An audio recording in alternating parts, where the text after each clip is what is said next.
I was standing in my driveway at 6 in the morning, coffee in hand, when Brenda Patterson marched across the street like she owned the entire neighborhood. The snow had come down hard overnight, blanketing Fairfield, Connecticut in about 8 inches of the white stuff, and I had just finished clearing my own driveway. My shoulders ached, my fingers were numb despite my gloves, and all I wanted was to go inside and thaw out. "Blake Thompson, I need to speak with you immediately," Brenda announced, her breath creating angry little clouds in the frigid January air. She was the president of the Meadowbrook Estates Homeowners Association, a title she wielded like a weapon at every opportunity. Her blonde hair was pulled back so tight it looked painful, and she wore a puffy white coat that made her look like an overstuffed marshmallow. "Morning, Brenda. What can I do for you?" I kept my tone neutral, though dealing with her this early was the last thing I wanted. "I noticed you've finished shoveling your driveway, and as a member in good standing of this community, I'm here to inform you that it's your turn to shovel the association president's driveway. It's all outlined in the community service rotation we established last month." I blinked at her, certain I'd misheard. "I'm sorry, what?" "The community service rotation," she repeated, as if speaking to a small child. "Each homeowner takes turns providing services to enhance neighborhood leadership effectiveness. This month, that means shoveling my driveway." "Brenda, I never agreed to any community service rotation. I didn't even attend that meeting because it wasn't mandatory, and frankly, I was working a double shift at the hospital. I worked as a nurse at Bridgeport Hospital, and my schedule was often unpredictable." Her face flushed red, visible even in the early morning light. "All meetings are mandatory, whether you attend or not. The minutes were emailed to every resident. Failure to attend doesn't exempt you from decisions made by the association." "That's not how that works," I said, trying to maintain my patience. "You can't create mandatory labor requirements without a proper vote by all homeowners. That would actually need to be in our HOA bylaws, which it isn't. I've read them. Are you refusing a direct request from your HOA president?" Her voice had taken on a shrill quality that made me wince. "I'm refusing to shovel your driveway, yes. It's not in my HOA obligations, and I'm not doing unpaid manual labor for you because you decided in some meeting that people should serve you personally." Brenda's eyes narrowed dangerously. "You're making a very serious mistake, Blake. There will be consequences for this blatant disregard of community standards." "Then I guess I'll deal with those consequences," I said, turning back toward my house. "Have a good morning, Brenda." "This isn't over," she shouted at my back. I waved without turning around and went inside. My golden retriever, Murphy, greeted me at the door with his usual enthusiasm, and I spent a few minutes rubbing his ears and trying to forget about the absurd conversation I just had. I'd lived in Meadowbrook Estates for 3 years, and while the HOA had always been somewhat overbearing, Brenda's tenure as president over the past 6 months had elevated things to a new level of ridiculous. The bylaws required maintained lawns, restricted certain exterior paint colors, and mandated that trash cans be kept out of sight except on collection days. Standard HOA stuff that I could live with. But Brenda had been pushing for increasingly bizarre rules, from requiring approval for what type of holiday decorations we could display to mandating specific brands of mailboxes. The community service rotation was apparently her latest power trip. I showered, changed into fresh clothes, and was making breakfast when my phone rang. My brother's name flashed on the screen. "Hey, Brett," I answered, cracking eggs into a pan. "Blake, what did you do?" Brett Thompson was a police officer with the Fairfield Police Department, and he sounded both amused and exasperated. "Why do you assume I did something?" Because I just got a call about a disturbance at your address. Actually, not just a call. Your HOA president filed a formal complaint and is demanding police response for your refusal to comply with community regulations. I nearly dropped the spatula. You're kidding me. I wish I was. She called the non-emergency line about an hour ago, and when the dispatcher explained that HOA disputes aren't criminal matters requiring police intervention, she escalated to demanding a supervisor. She's claiming you're creating a public safety hazard and showing threatening behavior toward community leadership. That's completely insane. I told her I wasn't going to shovel her driveway, and then I went inside my house. That's it, Brett sighed. Yeah, that's what I figured. Look, I'm actually the one being sent to take the report because I was already in your area finishing up another call. I'll be there in about 10 minutes. Just, be cool about it. I'm always cool, I said. You once threw a baseball through Dad's garage window because you were mad about striking out in Little League. I was 12, and I'm hanging up now. Brett laughed. See you soon, little brother. I finished making breakfast, though my appetite had diminished considerably. Murphy sat at my feet, hoping for dropped food, and I absently tossed him a small piece of sausage. Through my front window, I could see Brenda standing on her porch across the street, arms crossed, clearly waiting for police to arrive. True to his word, Brett pulled up about 10 minutes later in his patrol car. I watched as Brenda immediately rushed down her driveway, waving her arms dramatically. Brett stepped out of his vehicle, looking professional in his uniform, and listened as Brenda launched into what I could only imagine was a detailed account of my supposed crimes against the neighborhood. I opened my front door and stepped out onto my porch, keeping my hands visible and my demeanor calm. Brett nodded at me while continuing to listen to Brenda's tirade. After several minutes, he held up a hand, clearly trying to stem the flow of words coming from her. Brett walked over to my property, and Brenda followed closely behind him. "Morning, Blake," Brett said formally. "I'm responding to a complaint filed by Miss Patterson regarding a dispute about property maintenance and alleged threatening behavior. Can you tell me what happened this morning?" I explained the situation calmly, sticking to the facts. Brenda interrupted several times, but Brett kept redirecting her to wait her turn. When I finished, Brett turned to Brenda. "Miss Patterson, based on what both parties have said, this appears to be a civil dispute regarding HOA rules and their enforcement. There's no criminal matter here.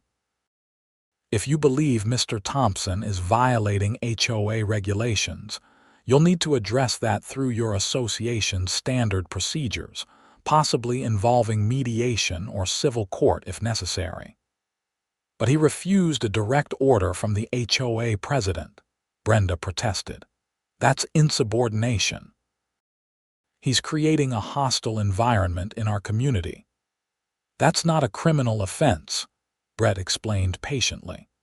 "Disagreeing with HOA leadership or refusing to perform voluntary labor doesn't constitute threatening behavior or create a public safety hazard. I'm not seeing any basis for police action here." Brenda's face went from red to purple. "I want to speak to your supervisor. This is completely unacceptable. You're clearly biased because you're related to him."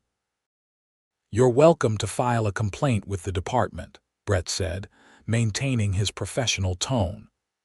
"However, my relationship to Mr. Thompson doesn't change the facts of the situation. This remains a civil matter, not a criminal one. Any officer would tell you the same thing." "We'll see about that," Brenda snapped. She spun on her heel and marched back toward her house, pulling out her phone as she walked.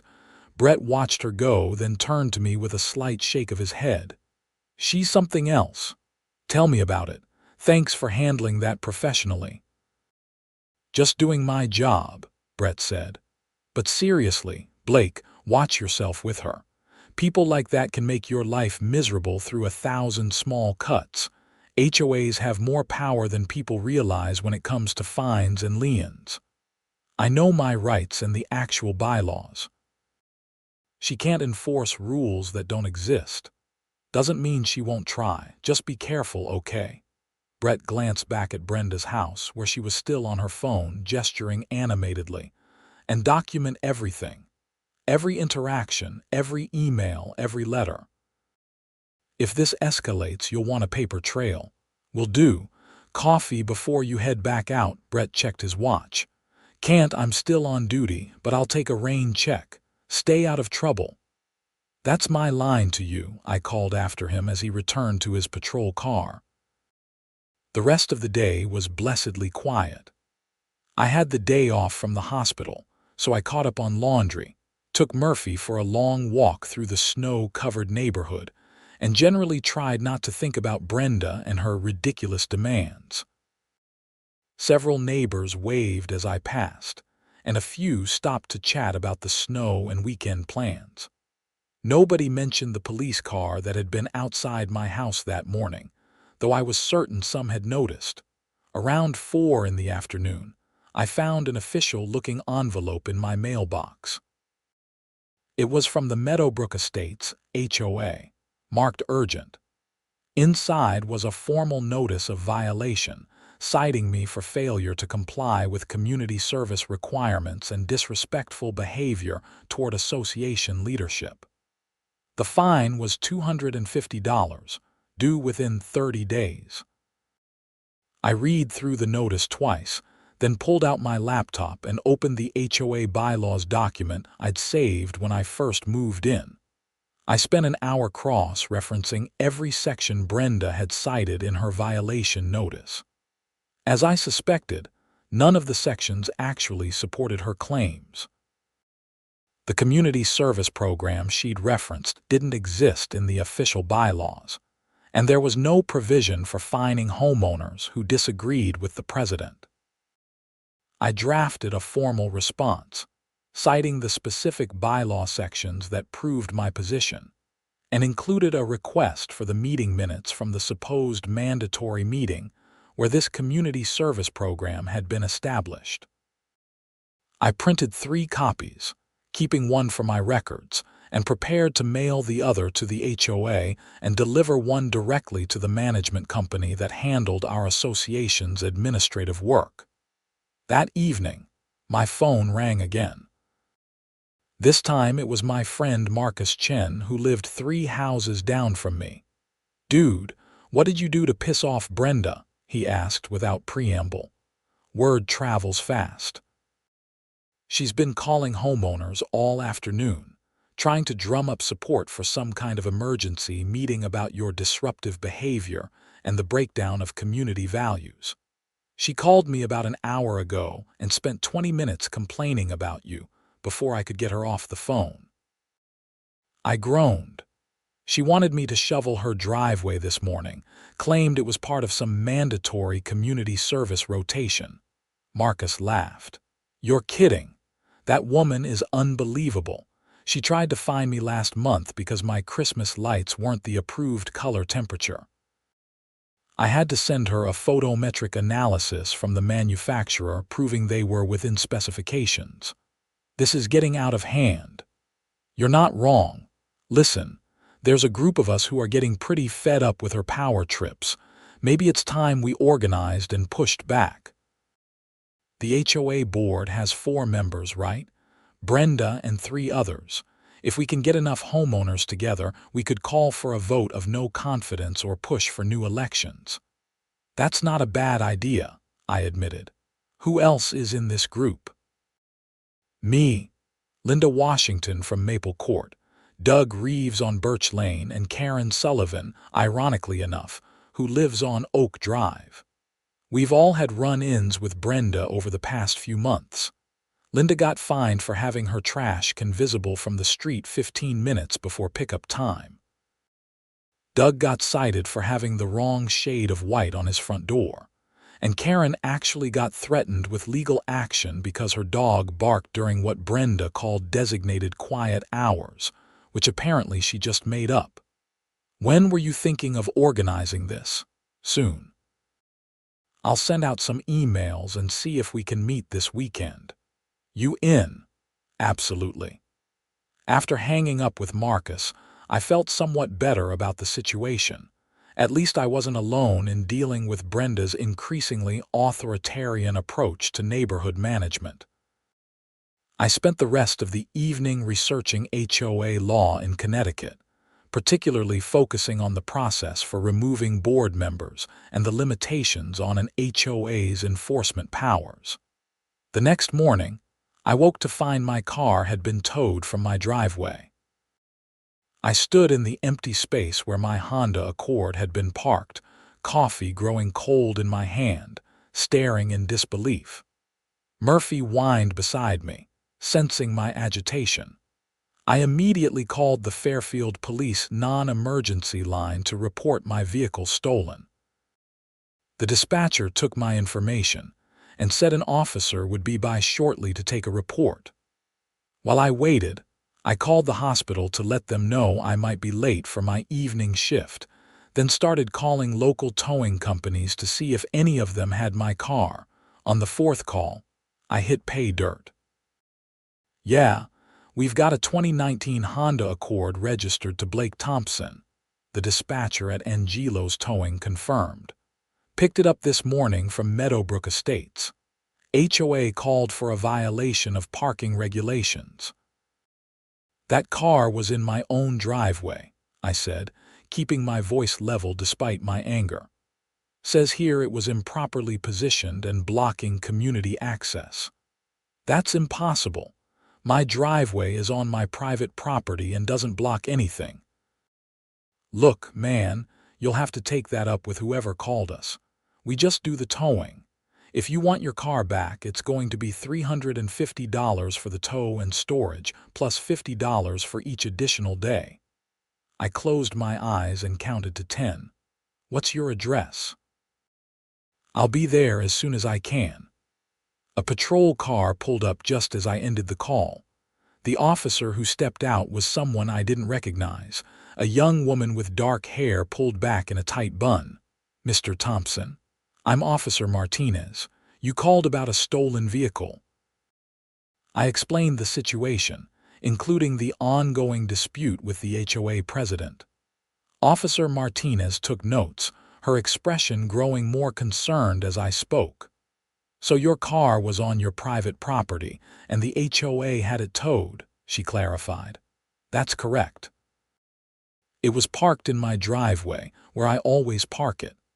That's problematic. The HOA doesn't generally have authority to tow vehicles from private property without proper cause and notification. Do you have documentation of where your property lines are? I have my property survey inside. Get that for me, please. I retrieved the survey documents from my home office and showed Officer Martinez the clear boundaries of my property. My driveway was entirely within those boundaries, with several feet of clearance on either side. Officer Martinez photographed the documents and the empty driveway. I'm going to note this in my report. You should also file a complaint with the town about the improper towing. This appears to be a misuse of towing services, and depending on who authorized it, there could be legal consequences. The towing company said the HOA called them. I'll follow up with them to get specific details about who made that call and what authorization they provided. In the meantime, you'll need to get your vehicle from the tow yard, but keep all receipts. If this was an improper tow, you can pursue recovery of those costs in small claims court. After Officer Martinez left, I called Brett to let him know what was happening. He was off duty but offered to drive me to the tow yard. 20 minutes later, his personal truck pulled into my driveway. This is getting ridiculous, Brett said as I climbed into the passenger seat. I did some checking after yesterday. Brenda Patterson filed 2 more complaints last night, one about your outdoor lights being too bright and another about Murphy barking excessively. Murphy barely barks, and my outdoor lights are motion-activated security lights that meet all town codes. I know. The complaints were dismissed, but she's creating a paper trail, Blake. She's trying to build a case that you're a problem resident. We drove to Angelo's Towing on the outskirts of Fairfield. The facility was surrounded by a chain-link fence topped with barbed wire, and rows of vehicles sat in muddy lanes between the buildings. Inside the office, a heavy-set man with oil-stained hands looked up from a computer screen. "Hear about the Accord?" he asked. "That's me," I confirmed. $350, cash or card. I handed over my credit card, wincing at the charge. "Can you tell me exactly who authorized this tow?" The man consulted his computer. "Says here Brenda Patterson, president of Meadowbrook Estates HOA. She provided documentation of a parking violation." "What documentation?" he shrugged. "We don't keep copies." She showed our driver something on her phone, and he made the call to proceed with the tow. The car was on my private property in my own driveway. The HOA doesn't have authority to tow from private property. "Look, if you've got a dispute, you need to take it up with whoever called us. We did our job based on the information provided." He handed me a receipt and keys. "Your car's in Lot C, space 17. Brett and I found my car and I checked it over carefully for any damage. Everything looked intact, though there was fresh mud splattered on the sides and undercarriage from being towed through the yard." "You need to escalate this," Brett said as I started the engine. "File a police report for improper towing and consider getting a lawyer involved. What she did is illegal." "I know. I'm also meeting with some other homeowners this weekend. We're talking about pushing for her removal from the HOA board." "Good, because this kind of behavior only gets worse if nobody stands up to it." Brett paused. "And Blake, watch your back. People who abuse small amounts of power like this can be unpredictable when they feel threatened." I followed Brett back to my house, and we sat in my driveway for a few minutes while I called Officer Martinez to update her on what I'd learned at the tow yard. She said she'd add the information to her report and recommended I file a formal complaint with both the town zoning office and the state consumer protection department. The rest of Thursday passed in a blur of phone calls and paperwork.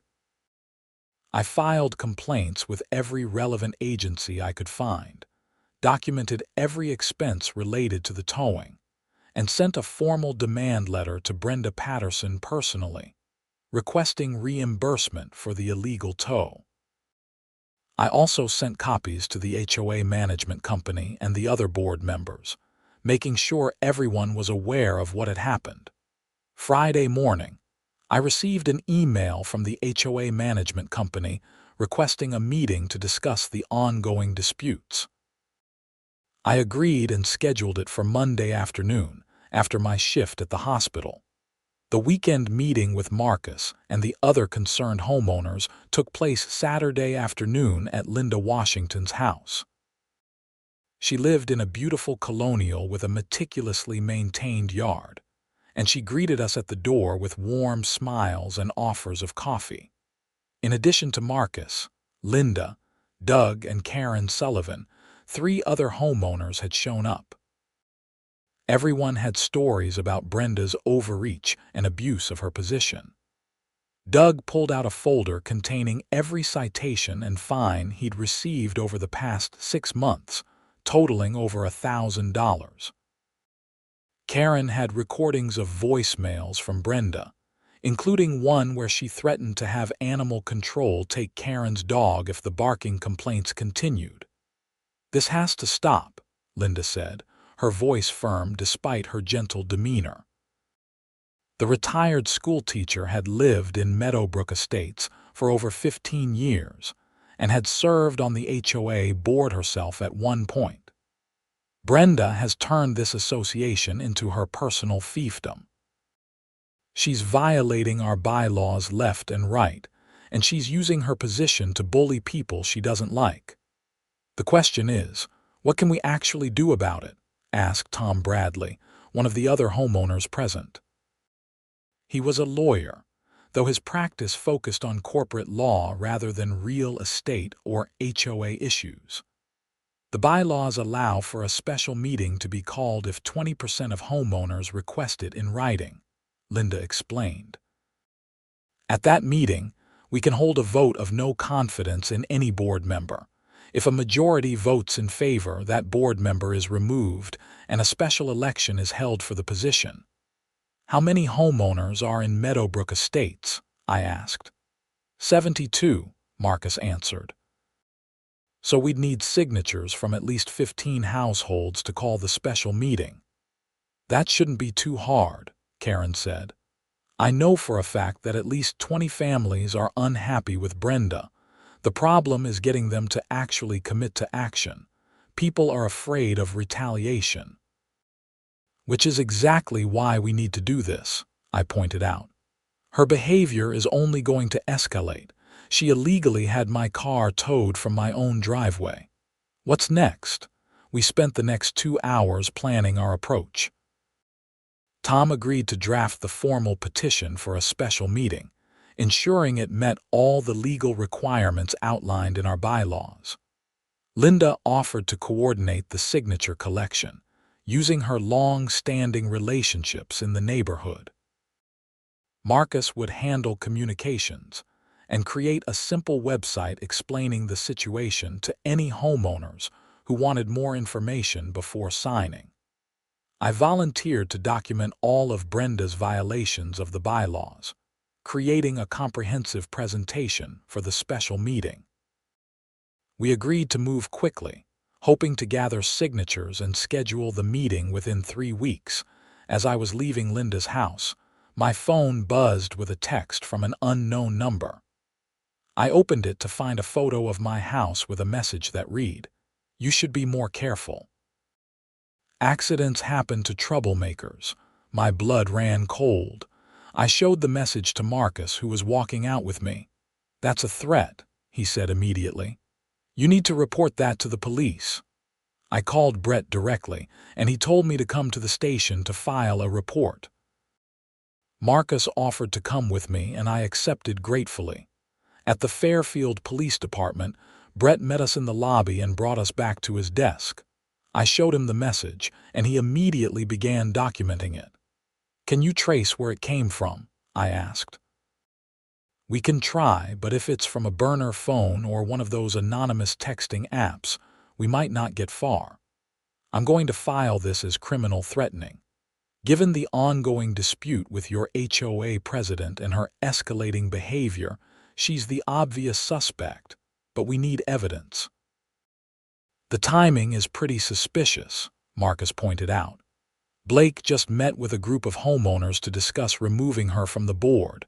If someone tipped her off, this could be her way of trying to intimidate him into backing down."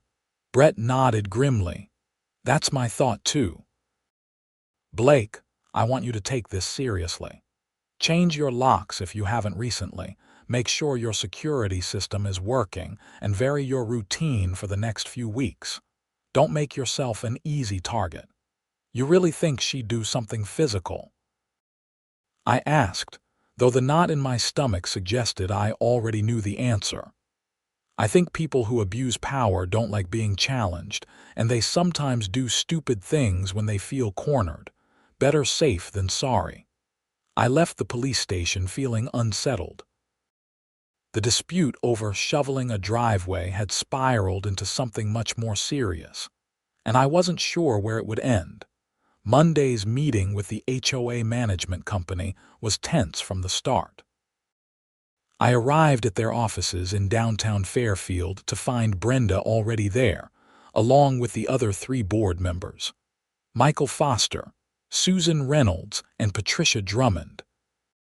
The management company representative, a tired-looking man named Gerald Price, gestured for me to take a seat at the conference table. "Thank you all for coming," Gerald began.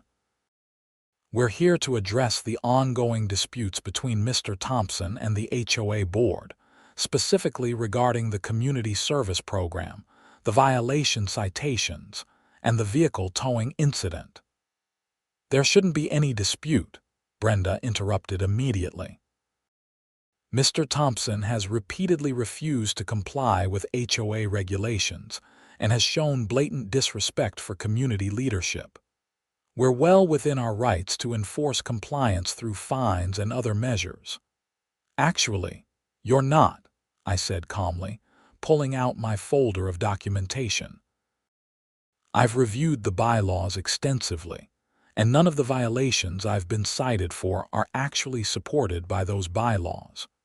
The community service program doesn't exist in any official HOA document. The parking violation that led to my car being towed was fabricated, as my vehicle was on my private property and blocking nothing, and the fines for disrespectful behavior have no basis in any enforceable regulation. I slid copies of my analysis across the table to Gerald and the board members. Michael Foster, a quiet man in his 60s who worked as an accountant, picked up his copy and began reading carefully. Furthermore, I continued, having my car towed from my private property without proper authority was illegal.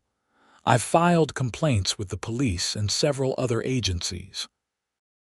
I'm also formally demanding reimbursement for all towing costs, which total $400 including storage fees. You'll get nothing, Brenda snapped. That tow was entirely justified. Under what authority? I asked. Show me the bylaw that gives the HOA the right to tow vehicles from private property without notification or cause. Silence fell over the table. Gerald flipped through his own copy of the bylaws, his frown deepening. Susan Reynolds, a middle-aged woman who rarely spoke at board meetings, raised her hand tentatively. I think Blake might be right, she said quietly. I don't remember voting to establish a community service program, and I don't see anything here about towing authority. That's because you weren't paying attention at the December meeting, Brenda said dismissively. We discussed all of this. I was at the December meeting, Susan replied, her voice growing stronger. We discussed the snow removal budget and approved new landscaping for the common areas. There was no vote on community service requirements. Michael Foster looked up from his reading. Susan's right. I have the minutes here on my phone. There's no mention of any community service program. Brenda's face flushed red. You're all ganging up on me.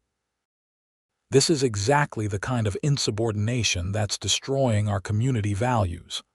Nobody's ganging up on anyone, Gerald interjected. We're trying to establish the facts. Miss Patterson, if you implemented programs or enforcement actions that weren't properly voted on by the board, that's a serious problem. I'm the president. I have the authority to make decisions that benefit the community. You have the authority to execute decisions made by the board as a whole, Gerald corrected. You don't have unilateral power to create new rules or enforcement mechanisms. Patricia Drummond, who had been silent until now, cleared her throat. I think we need to seriously review what's been happening over the past few months. I've received complaints from multiple homeowners about inappropriate fines and violations that don't seem to match our bylaws. Of course you have, Brenda said coldly. Blake has been spreading lies and turning people against me. He's trying to undermine proper neighborhood management because he doesn't want to follow the rules. I haven't spread anything, I said. I've only discussed the actual bylaws and your apparent violations of them. Other homeowners have come forward because they've had their own experiences with inappropriate enforcement actions. Gerald held up his hands. Let's focus on resolving the immediate issues. Based on my review of the bylaws and the information presented, I have to agree that the community service program and the vehicle towing were not properly authorized. Mr. Thompson, the management company will process a reimbursement for your towing costs. Miss Patterson, I strongly recommend against any further enforcement actions that aren't explicitly supported by the bylaws as written. This is outrageous, Brenda stood abruptly. I refuse to sit here and be attacked like this. If you won't support proper leadership, then perhaps this community deserves the chaos it's heading toward. She grabbed her purse and stormed out of the conference room, leaving the rest of us sitting in awkward silence. Well, Gerald said after a moment, this is unfortunate. She's been acting like this for months, Patricia said. I should have spoken up sooner, but I kept hoping she'd calm down once she got more comfortable in the role. Instead, it's just gotten worse. Michael nodded in agreement. I think we need to seriously consider whether Brenda should continue as president. This kind of behavior is going to get the HOA sued. There's already a petition circulating to call a special meeting and hold a vote of no confidence, I said. I'm not sure if you were aware of that. The three remaining board members exchanged glances. Susan spoke first. We weren't, but honestly, I'm not surprised. How many signatures do you have? I don't have exact numbers, but I know the organizers were hoping to reach the threshold this week. The board can also call a special meeting, Michael pointed out. Maybe we should do that ourselves, rather than waiting. Show the community that we're taking this seriously. Gerald looked relieved. That would be a proactive approach. If the three of you agree, I can help facilitate a special meeting within the next 2 weeks. They discussed logistics for a few more minutes before the meeting broke up. I left feeling cautiously optimistic that things might actually get resolved. The other board members seemed reasonable, and with the management company now aware of the issues, there would be more oversight of Brenda's actions. That optimism lasted until I got home and found all 4 of my tires slashed. Murphy was barking frantically inside the house, and several neighbors had gathered on the sidewalk, staring at my vandalized car. I immediately called the police, and Brett arrived within minutes, followed by another patrol car. This is escalating fast, Brett said grimly, photographing the damage. Between the threatening text and now this, we're looking at criminal mischief at minimum, possibly stalking or harassment charges. Do you have any security cameras? Officer Martinez asked. She'd responded with Brett and was examining the tire marks. I have a doorbell camera, but it's angled toward my front door, not the driveway. I pulled up the app on my phone and scrolled through the footage. The camera had captured someone approaching my car around 2 in the afternoon, but they'd been wearing dark clothing and a hood and had kept their face turned away from the camera. The footage showed them crouching by each tire for a few seconds before walking quickly out of frame. Can't make a positive identification from this, Brett said, reviewing the footage, but it's evidence of intent. This wasn't random vandalism. Someone specifically targeted your vehicle. Brenda, I said flatly, it has to be her. This happened just hours after the meeting where she was basically called out for her behavior. Maybe, but we can't prove that without more evidence. We'll check if any other cameras in the neighborhood caught anything useful.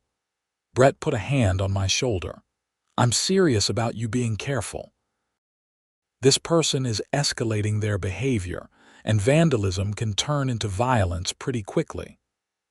I filed a formal police report and called my insurance company to arrange for a tow truck, the irony not lost on me. Murphy stayed pressed against my leg the whole time, sensing my stress. Several neighbors came over to ask what happened, and I gave them a brief summary without speculating about who might be responsible. Tom Bradley, the lawyer from Saturday's meeting, appeared just as the tow truck was loading my car. I heard what happened. Blake, I think you need to consider getting a restraining order against Brenda. I still can't prove she's behind any of this. No, but you can establish a pattern of behavior. The parking dispute, the illegal tow, the threatening text, And now this vandalism, all within a week. Even without direct proof, a judge might grant a temporary restraining order based on the totality of circumstances. What would that accomplish? It would legally require her to stay away from you and your property. If she violates it, that's automatic arrest. It also creates an official record that you felt threatened enough to seek court protection. If anything else happens, it strengthens any future criminal case. I thought about it. The idea of taking Brenda to court felt like letting her win somehow, like she'd succeeded in making my life miserable enough that I had to hide behind legal orders. But Brett and Tom were right. This was serious and it was escalating. "Okay," I said finally. "What do I need to do?" Tom walked me through the process for filing for a restraining order in Connecticut. I'd need to go to the courthouse, file a petition explaining the threatening behavior, and attend a hearing where a judge would decide whether to grant the order. The hearing would typically happen within 2 weeks of filing. Tuesday morning, I took a sick day from work and went to the Bridgeport courthouse. The paperwork was extensive, requiring me to detail every interaction with Brenda and explain why I felt threatened. I included copies of the violation notices, the towing receipts, screenshots of the threatening text, photos of my slashed tires, and police reports for everything. The clerk reviewed my petition and scheduled a hearing for the following Monday. "The respondent will be notified by a process server," she explained. "She'll have the opportunity to appear at the hearing and present her side. The judge will make a determination based on all the evidence. What happens in the meantime? Nothing changes until the hearing. If the judge grants the restraining order, it will take effect immediately and typically last for 1 year, with possibility of extension." I left the courthouse feeling drained. The situation had spiraled so far beyond what I'd ever imagined when I simply refused to shovel someone's driveway. I borrowed Brett's spare car for the next few days while mine was in the shop getting new tires. Wednesday evening, Marcus called with good news. "We've got 23 signatures on the petition for a special meeting. That's more than enough. Linda's submitting it to the management company tomorrow." "That's great," I said, trying to muster enthusiasm despite everything else happening. "Are you okay? You sound exhausted." I filled him in on the tire slashing and the restraining order petition. Marcus was silent for a long moment after I finished. "This is my fault," he said finally. "I'm the one who suggested organizing against her. If I'd known she'd react like this, I never would have pushed for it. This isn't your fault. This is all on Brenda.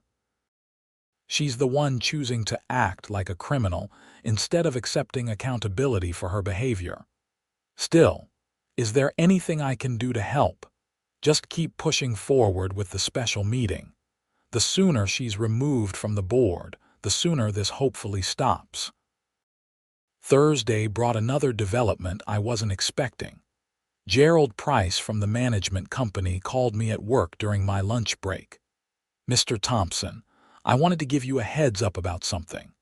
We submitted the board's request for a special meeting to remove Miss Patterson as president. Her response was to threaten legal action against the management company for what she called conspiracy to defame her character. Can she actually do that? No, but she can make the process expensive and time-consuming. The company's lawyers are reviewing the situation. In the meantime, we've suspended all enforcement actions pending resolution of the board's internal issues." What does that mean practically? It means no new violation notices, no fines, no enforcement actions of any kind until the board's situation is resolved. We're essentially freezing everything to avoid any appearance of impropriety or retaliation. That seems reasonable. It is, but it also means the special meeting is now even more critical. The community can't function indefinitely without proper leadership and enforcement of legitimate rules. After work, I stopped at a hardware store and purchased additional security equipment for my house. I installed motion-activated cameras covering my driveway and backyard, upgraded my door locks, and set up lighting systems that would illuminate my entire property if triggered. Murphy supervised the installation, occasionally offering his opinion through strategic barks. Brett stopped by that evening to check on me and inspect my security upgrades. "This is good," he said, examining the camera placement. "Make sure you're regularly backing up the footage to cloud storage. If something happens to the local storage, you'll still have evidence already set up. I'm also keeping a detailed log of everything with timestamps and photos." "Good. How are you holding up mentally?" I shrugged. "I'm angry, frustrated, and confused about how this became my life. I just wanted to live peacefully in my house and not be hassled about nonsense. Now I'm filing restraining orders and installing security systems like I'm preparing for a siege. It's not fair and it shouldn't have happened, but you're handling it right. You're documenting everything, using legal channels and protecting yourself. That's all you can do." Friday was blessedly quiet. I worked my regular shift at the hospital, where the normal chaos of emergency medicine felt almost relaxing compared to my home life. Dealing with actual medical emergencies and helping people in genuine crisis put things in perspective.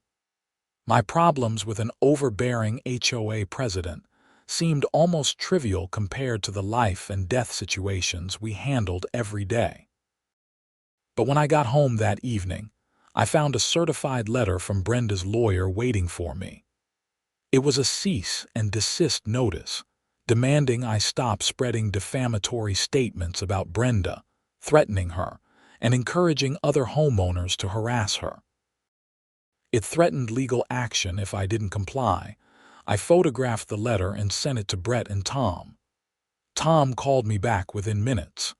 "This is intimidation, pure and simple," he said. "Nothing in this letter has any legal merit. You haven't defamed anyone.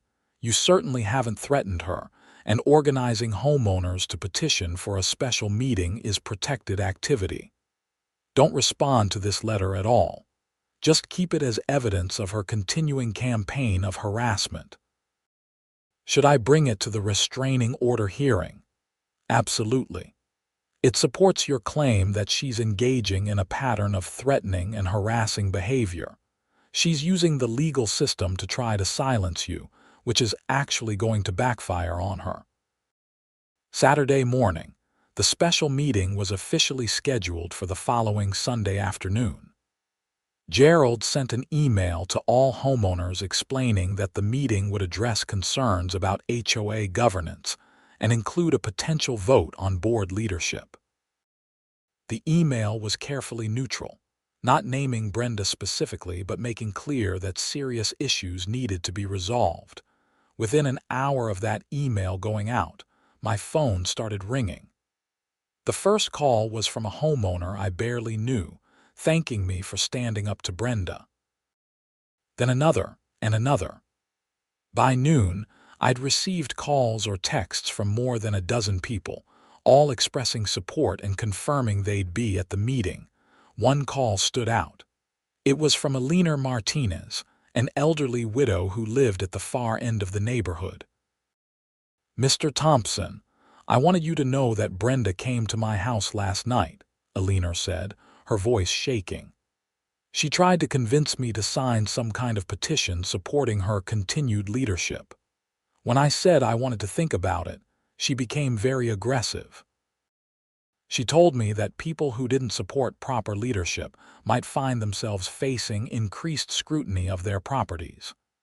"Did she threaten you specifically?" "Not in so many words, but the implication was clear. She said my rose bushes were overgrowing the property line and could become a violation issue if I wasn't careful. Mr. Thompson, Those rose bushes have been there for 30 years. They're well within my property boundaries. Eleanor, that sounds like intimidation. Would you be willing to write down what happened and maybe share it at the meeting on Sunday? There was a long pause. I'm afraid of retaliation. I understand. But if enough people speak up about her behavior, she won't be in a position to retaliate against anyone anymore. And I'll be there to support you, along with a lot of other homeowners. Let me think about it. Thank you for listening. Sunday brought more concerning news. Brett called me early in the morning before I'd even finished my first cup of coffee. I need you to come down to the station, he said without preamble. There's been a development in your case. What kind of development? Just come down. I'll explain when you get here. I drove to the police station with a knot of anxiety in my stomach. Brett met me in the lobby and brought me back to a conference room where Officer Martinez was waiting with another detective I didn't recognize. Blake, this is Detective Williams from our investigations unit, Brett said. We've been looking into the vandalism and threatening behavior you've reported. Detective Williams was a tall African-American man in his 50s with sharp eyes and a serious demeanor. He gestured for me to sit. Mr. Thompson, we've been investigating the incidents at your property, and we've developed some concerning information. We pulled security footage from your neighbors and from a business at the entrance to your subdivision. One of those cameras captured a vehicle leaving your street shortly after your tires were slashed. We ran the plates, and the vehicle is registered to Brenda Patterson. My heart started pounding. So it was her. We can place her vehicle in the area, but we can't definitively prove she was the one who slashed your tires. However, that combined with the pattern of behavior you've documented is enough for us to bring her in for questioning. We wanted to let you know before we did that, in case she escalates her behavior when confronted. When are you planning to question her? This afternoon. We're going to ask her to come in voluntarily first. If she refuses, we'll get a warrant. Either way, we want you to be extra cautious today and tomorrow. The restraining order hearing is tomorrow morning, and the HOA special meeting is tomorrow afternoon. This timing is going to make everything more complicated. Detective Williams nodded. We're aware. That's actually part of why we're moving forward today. If she's facing potential criminal charges, it might impact the HOA proceedings. The community should know they're potentially electing or retaining someone who's committed crimes against their neighbors. After leaving the police station, I called Tom to update him on the situation.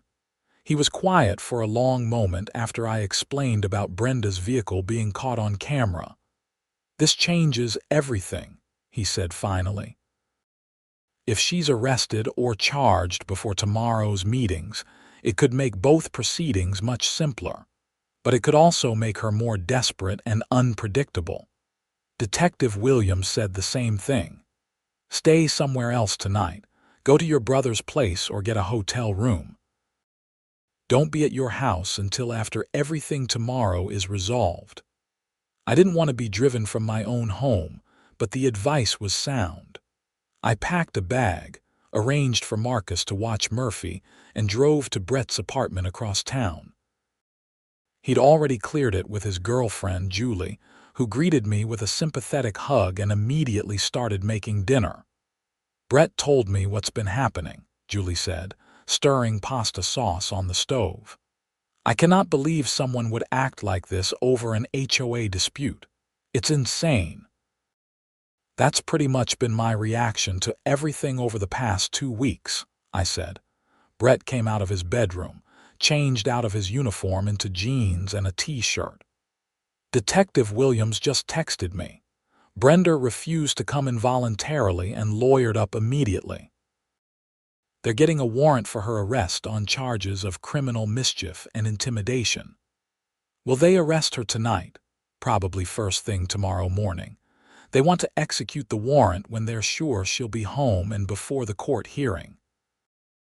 That night I barely slept, tossing and turning on Brett's couch while running through everything that had happened over the past 2 weeks. It felt surreal that a simple refusal to shovel someone's driveway had led to criminal charges and restraining orders and HOA political drama. Monday morning arrived gray and cold. Brett had already left for work by the time I woke up, but he'd left a note saying to call him after the restraining order hearing. I showered, dressed in my most professional clothes, and drove to the courthouse. The hearing was scheduled for 9 o'clock. I arrived early and sat in the hallway outside the courtroom, reviewing my notes and documentation. At 8:45, Tom arrived to provide moral support. "Any word on the arrest warrant?" he asked quietly. "Not yet. Brett said they were planning to execute it this morning, but I don't know the timing." At exactly 9 o'clock, we entered the courtroom. The bailiff called my case and I approached the petitioner's table. I looked around for Brenda, but she wasn't there. The judge, a stern-looking woman in her 60s, reviewed the paperwork before her. "This is a petition for a temporary restraining order against Brenda Patterson," Judge Reeves said. "Is the respondent present?" Silence. The bailiff checked the hallway and returned, shaking his head. The respondent was properly served and notified of today's hearing. The court clerk confirmed. Judge Reeves frowned. "Very well. Mr. Thompson, please present your case." I walked through everything that had happened, presenting documentation for each incident. The judge listened carefully, occasionally asking clarifying questions.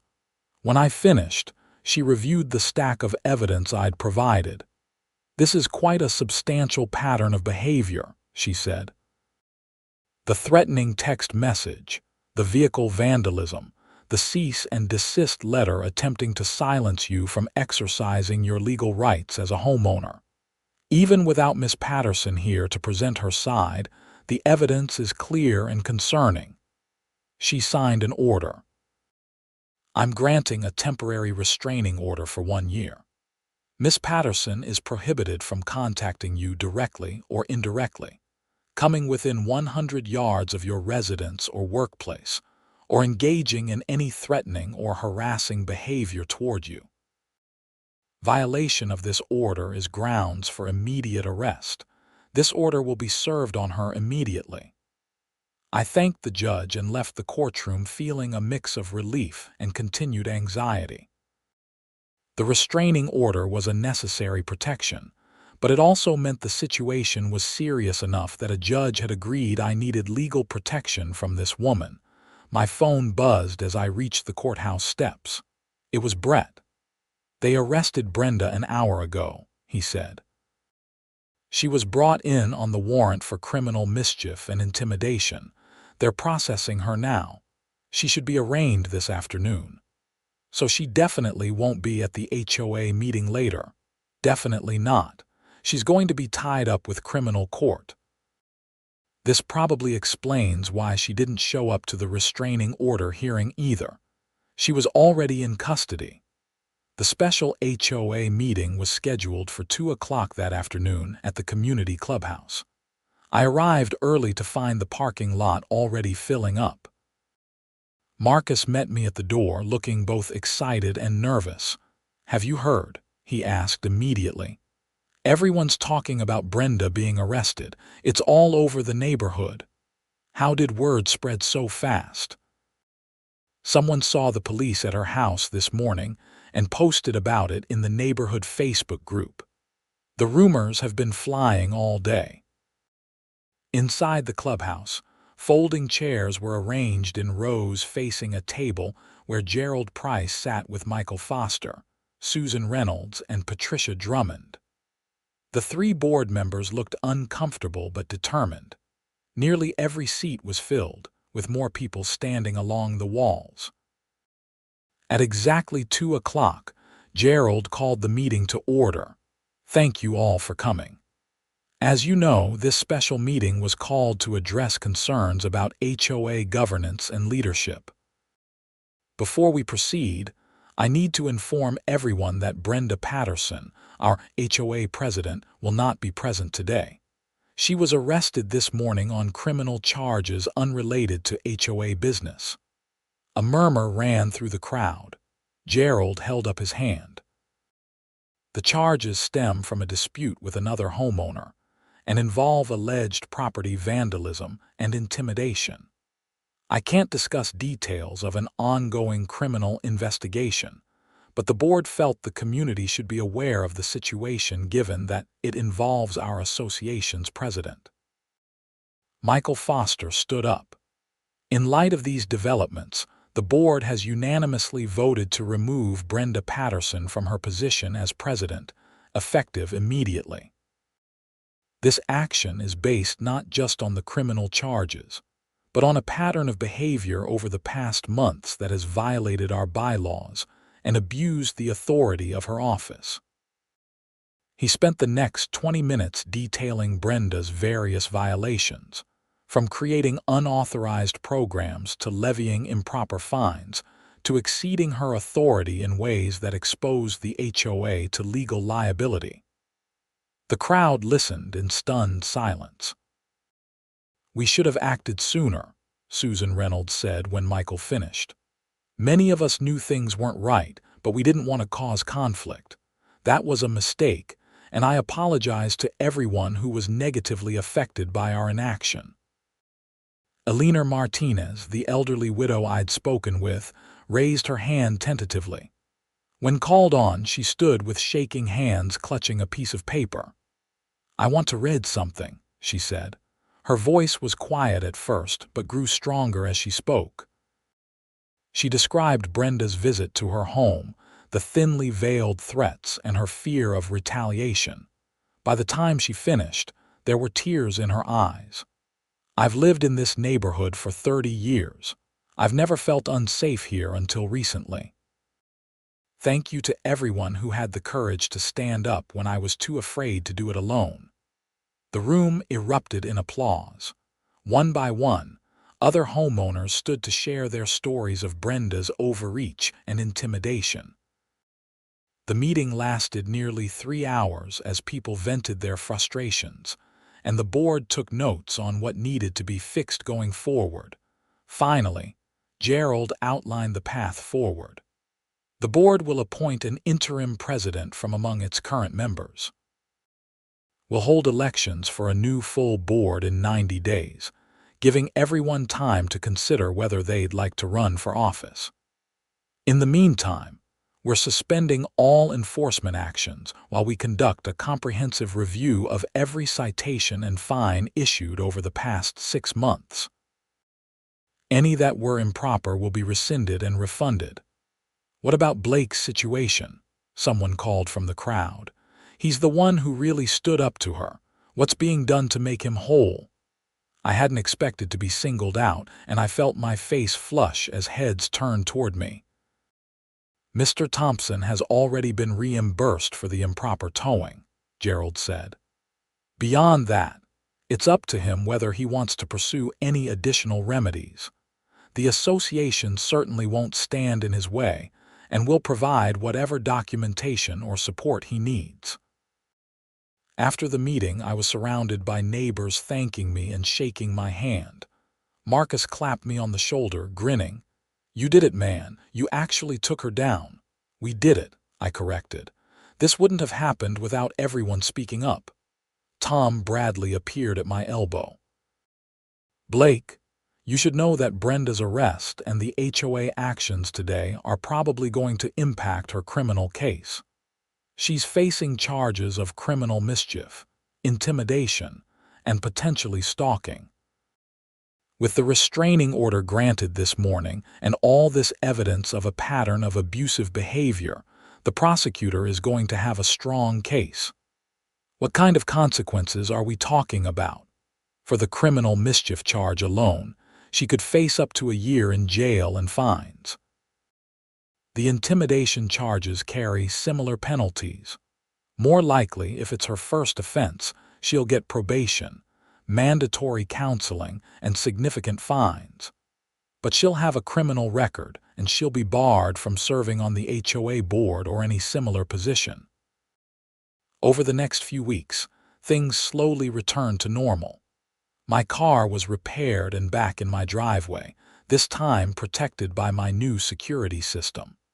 Brenda was released on bail but prohibited from entering our neighborhood due to the restraining order. The prosecutor's office contacted me several times to gather evidence for the criminal case. In March, Brenda pleaded guilty to criminal mischief and intimidation charges as part of a plea deal. She received 2 years of probation, 300 hours of community service, mandatory anger management counseling, and was ordered to pay restitution for all the damages and costs she'd caused. She was also permanently banned from serving on any homeowners association board in Connecticut. The HOA elections in April brought in a completely new slate of board members, including Marcus and Linda Washington. Their first official act was to repeal every unauthorized rule and fine that Brenda had implemented, and to establish clear oversight procedures to prevent any future abuse of power. Brett stopped by one evening in May as I was grilling burgers in my backyard. Murphy was chasing a tennis ball around the lawn and the spring flowers were blooming in my garden. "Looks like life is back to normal," Brett observed, accepting a beer. "Better than normal, actually. The new HOA board is reasonable, my neighbors are friendly, and I don't have to worry about anyone slashing my tires or demanding I shovel their driveway." "Ever think about what you could have avoided if you just shoveled her driveway that first morning?" I laughed. "All the time. But you know what? If I had, she would have just kept pushing. She'd have found something else to demand, some other way to abuse her power. Someone had to stand up to her eventually. I'm just glad it worked out. You did good, little brother. A lot of people would have backed down or moved away. You stood your ground and did it the right way through legal channels and community organizing. That takes guts, or stupidity. I'm still not sure which." "Definitely guts," Brett said firmly. He raised his beer bottle, "to standing up to tyrants no matter how small their kingdom." I clinked my bottle against his. "I'll drink to that." As the sun set over Meadowbrook Estates, I reflected on everything that had happened since that cold January morning when Brenda Patterson had demanded I shovel her driveway.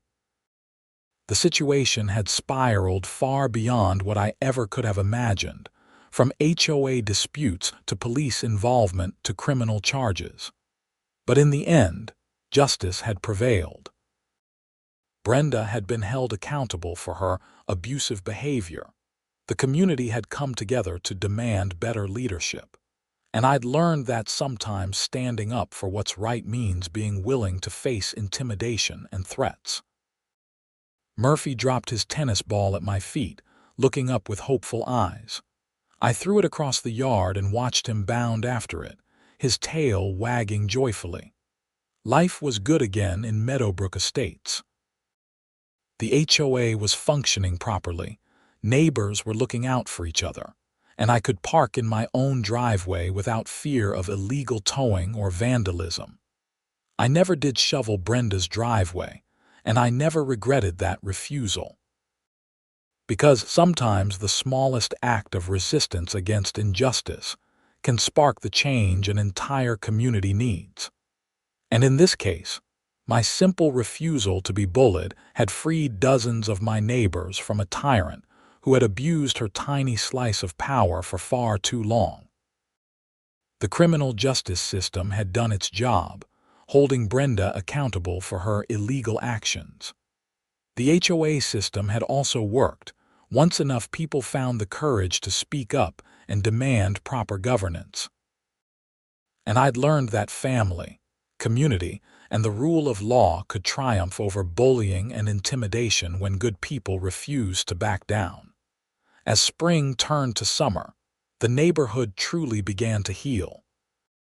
The new board organized community events, from a Memorial Day barbecue to a neighborhood yard sale, fostering the kind of positive community spirit that Brenda's authoritarian approach had destroyed. Property values stabilized after the tumultuous period under her leadership, and several new families moved in, attracted by the reasonable HOA and friendly atmosphere. I continued working at Bridgeport Hospital, finding renewed appreciation for my job and my colleagues. The crisis with Brenda had reminded me what really mattered in life: integrity, standing up for what's right, and supporting your community when it needs you.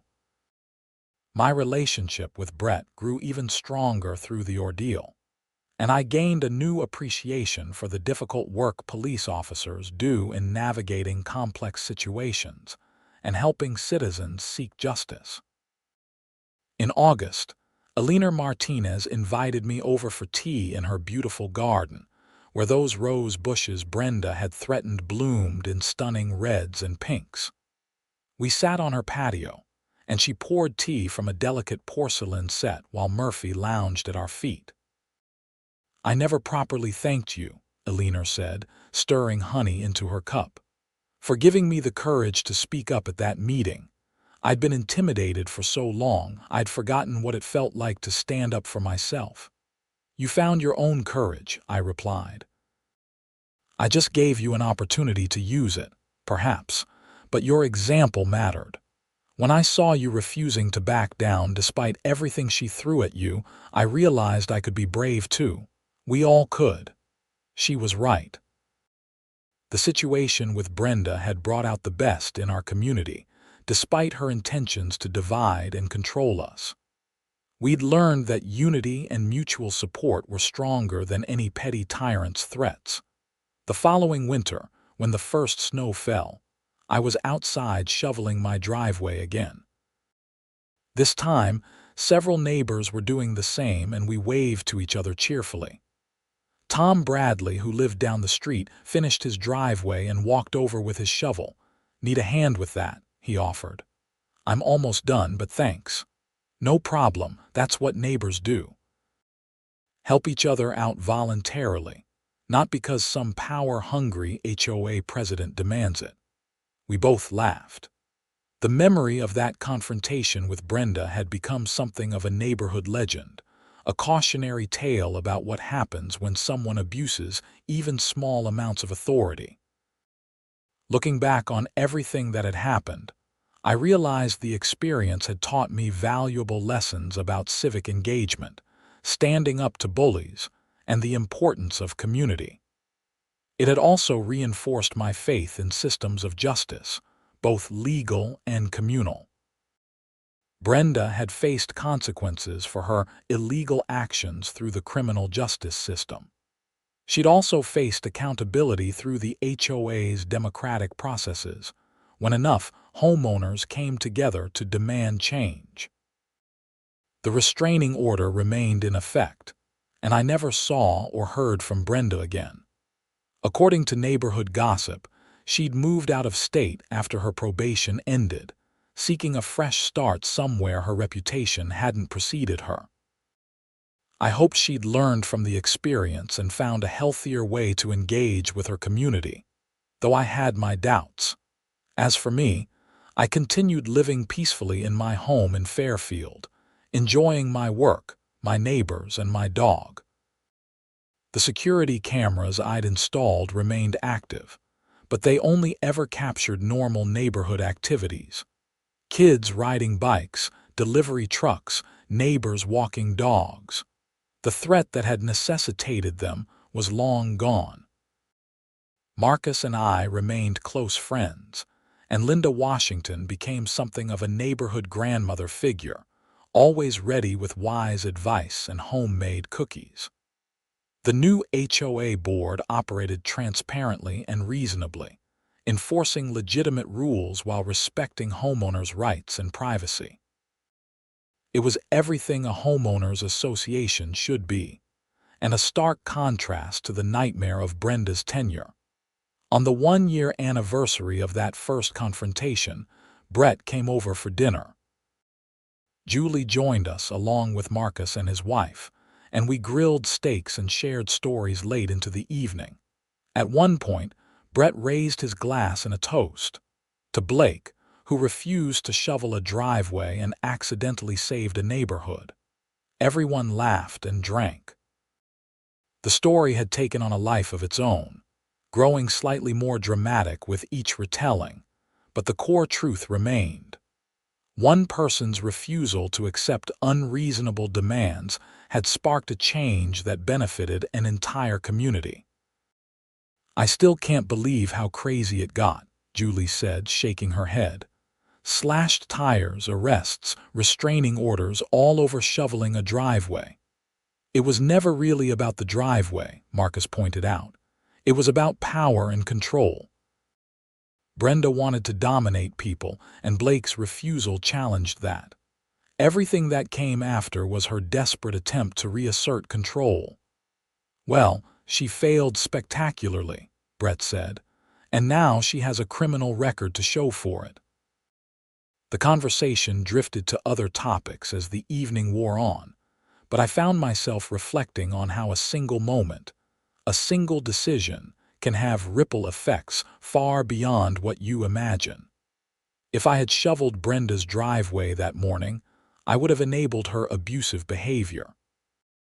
Other homeowners would have continued suffering under her authoritarian rule, too afraid or too isolated to fight back. The HOA would have continued its descent into dysfunction, possibly leading to serious legal problems down the road. Instead, my refusal had been a catalyst for positive change. It wasn't always easy or pleasant. There were moments of genuine fear and stress. But ultimately, standing up for what was right had made a real difference in my community and in many people's lives. As our guests left that evening and I cleaned up the dinner dishes, I looked out my kitchen window at the peaceful neighborhood beyond. Streetlights illuminated quiet roads, and lights glowed warmly in windows up and down the block. This was home, a real community built on mutual respect and reasonable governance. It was worth fighting for, worth the stress and conflict and scary moments. Murphy nudged my hand with his nose, reminding me it was time for his evening walk. I leashed him up and stepped out into the cool evening air. As we walked through the neighborhood, I passed houses where I now knew the families inside, where friendships had been forged through our shared experience of standing up to a bully and reclaiming our community. The whole experience had taught me that democracy and justice require active participation. You can't just assume things will work out fairly. You have to be willing to speak up, stand your ground, and support others who do the same. Whether it's a national government or a small homeowners association, the principles are the same. Power, unchecked, leads to abuse, and ordinary people have both the right and the responsibility to hold their leaders accountable. Years later, whenever I tell the story of Brenda Patterson and the HOA driveway incident, people always ask if I regretted getting involved, if the stress and conflict were worth it. My answer is always the same: absolutely yes. Because some things are worth fighting for, even when the fight is difficult and the outcome uncertain. Community, justice, and basic human dignity are worth standing up for, whether the tyrant you're facing controls a nation or just a small homeowners association in Connecticut. The snow that started everything has long since melted, replaced by countless cycles of seasons. But the lessons learned during that winter remain fresh. Stand up to bullies, support your community, trust in justice systems while being willing to work for justice yourself, and never underestimate the power of one person's refusal to accept unreasonable demands. I never did shovel Brenda Patterson's driveway, and I'm proud of that. Not because I opposed helping a neighbor in need, but because I opposed being bullied into servitude by someone abusing a position of minor authority. That distinction matters, and maintaining it was worth everything that followed. Living in Meadowbrook Estates now, with its functional HOA and supportive community, I'm reminded daily that the fight was worthwhile. Every friendly wave from a neighbor, every reasonable interaction with the HOA board, every peaceful evening in my home without fear of vandalism or harassment, proves that standing up to injustice, even small-scale injustice, makes a real difference in real people's lives. And when winter comes again each year and the snow falls heavy on Connecticut, I shovel my own driveway with satisfaction, knowing I do so by choice, not by coercion. Sometimes, I even help my neighbors voluntarily, the way communities should work, through mutual support and genuine kindness rather than mandated servitude to self-appointed authorities. That's the real victory that came from refusing to shovel a driveway one cold January morning. The restoration of a community built on respect, cooperation, and reasonable governance. It's a victory that continues paying dividends every single day, for me, and for every homeowner in Meadowbrook Estates, who no longer lives in fear of arbitrary rules and petty tyranny. The story of Brenda Patterson became a cautionary tale not just in our neighborhood, but in other HOAs throughout Fairfield and beyond. Word spread about what happened when an HOA president abused her authority, and other communities took note. Several local HOAs revised their bylaws to include stronger oversight mechanisms and clearer limitations on presidential powers. Our experience became a teaching moment for proper community governance. I sometimes wonder what Brenda's life is like now, wherever she ended up. I hope she learned from her mistakes and found a healthier way to engage with others. But mostly, I don't think about her at all anymore. She's become a footnote in my life, a brief period of conflict that ultimately led to positive change but doesn't define my present or future. What does define me is the knowledge that when faced with injustice, even on a small scale, I had the courage to stand up and say no. That when my community needed people to speak up and demand better, I was willing to take the first step, even knowing it might cost me. And that when things got scary and threatening, I had family, friends, and a functional justice system to support me through it.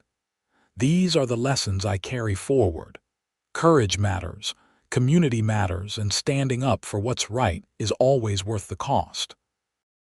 Whether you're refusing to shovel a driveway or taking on larger injustices, the principle remains the same. Don't let bullies win.